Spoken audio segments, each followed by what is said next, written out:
तो भाई फटाके फोड़ लो, जो करना है कर लो। बहुत एक्साइटिंग टाइम आ गया है डब्ल्यूडब्ल्यू के अंदर भाई। ऑफिशियली यहाँ पे रॉक का इंस्टाग्राम की ये पोस्ट देख सकते हो। उसमें रॉक ने बोला है कि बहुत एक्साइटिंग टाइम चल रहा है अभी प्रो रेसलिंग के अंदर, एनर्जेटिक टाइम चल रहा है।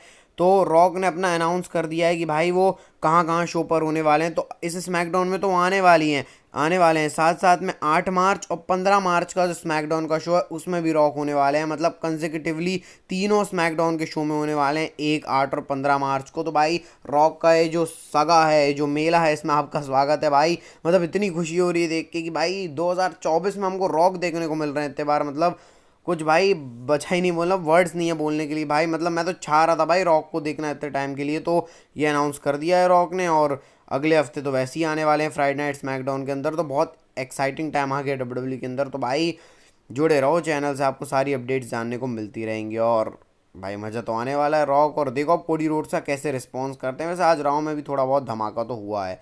तो स्टार्ट करते हैं रॉ का review, presented by WW wrestling news, hosted by me Aditya Chaubey. तो स्टार्ट करते हैं भाई। सबसे पहले रॉ की स्टार्टिंग ऑब्वियसली भाई रिया रिप्ली करेंगी। पूरा एलिमिनेशन चेंबर रिया रिप्ली के नाम रहा है। डोमिनिक मिस्टीरियो इंट्रोड्यूस करते हैं रिया रिप्ली को और बहुत बू मिलती है उनको। मेरे को समझ में नहीं आया कैसे इंट्रोड्यूस किया। रिया रिप्ली आती हैं और बताती हैं कि भाई ऑस्ट्रेलिया के अंदर उन्होंने नाया जैक्स को हराया। नाया जैक्स ने उनकी लिमिट्स तक वो ले गई, लेकिन फिर भी भाई मॉमी ऑलवेज इन टॉप ऐसे करके। अब मालूम तो भाई कौन आने वाला है, बैकी लिंच, क्योंकि Becky Lynch elimination chamber match जीती हैं। बैकी लिंच आती हैं, फिर बैकी लिंच रिया रिप्ली को बोलती हैं कि कॉन्ग्रेचुलेशंस हम दोनों को कि तुमने नाया जैक्स को हराया, अपनी फैमिली के साथ सेलिब्रेट किया। तुम्हारे लिए क्या एलिमिनेशन चेंबर रहा, मैंने भी एलिमिनेशन चेंबर मैच जीता। और वही सब बात कर रहे थे एलिमिनेशन चेंबर कैसे गया। लेकिन अब बात मेन मुद्दे पे आती है कि भाई तुम हम अपनी फैमिली को बता देना रेसलमेनिया का सीन, क्योंकि वो तुमको लूज़ करते हुए देखेंगी एट रेसलमेनिया। द मैन करके ऐसा। और डोमिनिक मिस्टीरियो मस्त भाई अपना वहाँ पर अंगड़ाई ले रहे हैं, क्या कर रहे हैं। डोमिनिक मिस्टीरियो भी कुछ बोलने की कोशिश कर रहे हैं बैकी लिंच को कि ये क्राउड ऊपर से उनको बोलने अलग नहीं दे रहा है। बैकी लिंच ने उनको डम बैग और मतलब इररिलेवेंट ही बता दिया। और रिया रिप्ली को बोला बैकी लिंच ने, तुम किस इररिलेवेंट आदमी के साथ मतलब रह रही हो। रिया रिप्ली ने बोला कि देखो भाई मेरे लटीनो हीट के बारे में तो एक शब्द मत बोलना। और फिर उसके बाद वो बोलती हैं यहाँ तुमने विमेंस एलिमिनेशन चेंबर मैच जीता है, द मैन हो, लेकिन एक जो मैन है उसके, जो आपने भाई फेमस डायलॉग सुना होगा कि हर एक मैन के पीछे एक औरत का हाथ होता है, वैसी रिया रिप्ली ने बोला। लेकिन मैं तुम्हारे पीछे नहीं हूँ, मैं तुम्हारे सामने हूँ, क्योंकि मॉमी ऑलवेज ऑन टॉप ऐसा करके। और डोमिनिक मिस्टीरियो तो मस्त मज़े ले रहे हैं भाई खड़े खड़े वहाँ पे। और ये इनके बीच में टेंशन है। अच्छा है भाई, अच्छा है। मतलब स्टार्टिंग अभी अभी हो रही है इनकी स्टोर लाइन की। और नाया जैक्स को भाई पछता नहीं है आजकल वुमेन्स डिवीज़न में, उन्होंने अटैक कर दिया, खेल ख़त्म भाई। बैगी लिंच पड़ी होती हैं और बस अभी यही चल रहा है भाई। लेकिन बहुत एक्साइटिंग ये स्टोर लाइन हो सकती है आगे जाके। अब आता है सैमी ज़ेन और नाकामुरा के बीच में मैच। और ये सैमी ज़ेन के लिए बहुत इंपॉर्टेंट मैच था भाई। मतलब शुरुआती इस मैच की बहुत स्टार्टिंग पेज पे होती है। सैमी ज़ेन ने बाहर अपना जो ड्रॉप मारा भाई, सुपर प्लेक्स कितने बार पड़ जाए कभी बोर नहीं होता। मतलब इस मैच के अंदर प्रॉपर चल रहा है। सैमी ज़ेन कैसे ना कैसे करके जीतने की कोशिश कर रहे हैं। इसका शिंस्के नाकामुरा ने भाई किनशासा या एक या दो मारी पता नहीं भाई, एक किनशासा मारी। उसके बाद वो जो बाहर रैंप रहता है वहाँ पे किनशासा पेली 10 तक काउंट नहीं हो पाया, 9 पे ही सैमी ज़ेन रिंग के अंदर आ गए भाई। पूरा सैमी ज़ेन फायर थे इस मैच में, उन्होंने हवा किक मारी और गेम बजा दिया नाकामुरा का। और सैमी ज़ेन जीत गए। बहुत इंपॉर्टेंट विक्ट्री थी सैमी ज़ेन के लिए। और अच्छा लगा भाई बहुत टाइम बाद सैमी ज़ेन की विक्ट्री देखकर। इसके बाद भाई चेल्सी ग्रीन का वो फालतू सा प्रोमो कट होता है कि हाँ रैकेल रॉड्रिगेज ने सब कर दिया। उसके बाद मैच भी सेटअप हो जाता है, कुछ कर नहीं पाई चेल्सी ग्रीन। रैकेल रॉड्रिगेज इस मैच में जीत गई हैं। इसके बाद भाई बैक स्टेज सैमी ज़ेन का इंटरव्यू चलता है और गंथर उनको फेस ऑफ करके हंस के वहाँ से चले आते हैं। तो अभी गंथर आने वाले होते हैं, तब इसके बारे में और बात करेंगे। अभी गंथर भी आते हैं, गंथर रिंग के अंदर आते हैं, बात करते हैं कि कैसे मैं इंटरकॉन्टिनेंटल चैंपियनशिप की प्रेस्टीज को ले गया। जे ऊसो के बारे में बात करते हैं भाई, बंदा जे ऊसो मेरे को लिमिट्स तक ले गया, लेकिन कोई भी इतना परफेक्ट नहीं है सिवाय मेरे के, मैं गंतर हूँ वगैरह वगैरह करके। फिर उसके बाद बोल रहे हैं कि कौन कौन है जो रेसलमेनिया के अंदर मेरे को वो कर सकता है चैलेंज। उन्होंने सैमी ज़ेन का नेम ड्रॉप किया जो भी पहले गए थे, चैट गेबल का नाम ड्रॉप किया, मिज और R-Truth का भी नाम उन्होंने ड्रॉप किया। और जैसे ही R-Truth का नाम ड्रॉप किया उसके बाद जजमेंट डे आती है। और भाई जजमेंट डे आई, मतलब ये मैं देखना चाह रहा था इंपीरियम और जजमेंट डे के बीच में एक स्टैंड टॉल। जजमेंट डे आती है रिंग के अंदर और जजमेंट डे पूरी खड़ी होती यहाँ पर और इम्पीरियम यहाँ पर खड़ी होती। डेम प्रीस्ट गंथर बोलते हैं भाई तुमने मनी इन द बैंक का क्वेश्चन वगैरह का बात कर रहे होते हैं, इसका डेम प्रीस्ट बोलते हैं देखो भैया हमने एलिमिनेशन चेम्बर को डोमिनेट किया है और अब हम इंटर कॉन्टिनेंटल चैंपियनशिप के ये भी चैंपियनशिप हमारे पास जाएगी। गंथर बोलते हैं किसके पास जाएगी, फिन बैलर के पास या फिर जो उसके बाजू में बड़ा सा सिर रख के खड़ा हुआ है मतलब जेडी मैकडोना को उन्होंने छोड़ दिया। बस भाई डोमिनिक मिस्टीरियो आ गए भाई कि मैं ही सब कुछ हूँ। डोमिनिक गंथर के सामने आके खड़े हुए भाई मेरे को जो हंसी आई मतलब मैं बता नहीं सकता। डोमिनिक गंथर के सामने आके खड़े हुए आते हैं, बोलते हैं देख भैया हम जजमेंट डे हम राइज करेंगे, हम चैंपियनशिप लेंगे वगैरह वगैरह करके।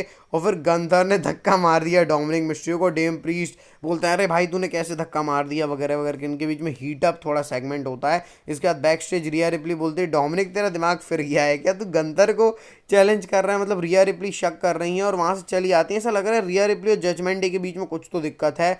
और डोमिनिक और अल्ट्राले का भी बैक स्टेज सेगमेंट होता है। तो भाई ये कुछ डब्ल्यूडब्ल्यू जो ये बैक स्टेज सेगमेंट कर रही है ना आजकल, इसमें मेरा बहुत ज़्यादा इंटरेस्ट आ रहा है। और ये जजमेंट डे, गुंथर, साथ में सैमी ज़ेन, चैट गेबल का जो तड़का, चैट गेबल भी आए थे एक बार, तो बहुत इंटरेस्टिंग लग रहा है। इसके बाद भाई स्ट्रीट फाइट मैच होता है। मतलब इसके अंदर बहुत सारे अच्छे स्पॉट थे भाई, ज़्यादा काम को देखने को मिलता है। चेयर्स का यूज़, कैंडो स्टिक का यूज़, सब एक दूसरे को तबाह करने में लगे हुए थे। इसके बाद भाई चेयर फेंक के मार दी कोफी किंगस्टन ने काइजर के ऊपर। भाई ये जो सैंडविच बनाया किक से विंची और काइजर ने एक्जेवियर वुड्स को, इंटरेस्टिंग लगा भाई। टेबल ऑब्वियसली टूटना था, जब लोग टेबल्स के बहुत ज़्यादा चैंट्स लगा रहे थे, टेबल टूट गया इस मैच में भाई। उसके बाद जब ये न्यू डे जीतने की प्रयास कर रही होती है तब पता नहीं भाई क्या ऊर्जा आ गई इंपीरियम के बंदों में, उन्होंने ठोक दिया न्यू डे को और इंपीरियम को विक्ट्री मिल गई है इस मैच के अंदर। और ये बहुत ही इंपॉर्टेंट विक्ट्री थी इंपीरियम के लिए क्योंकि बहुत हार रहे थे इन लोग।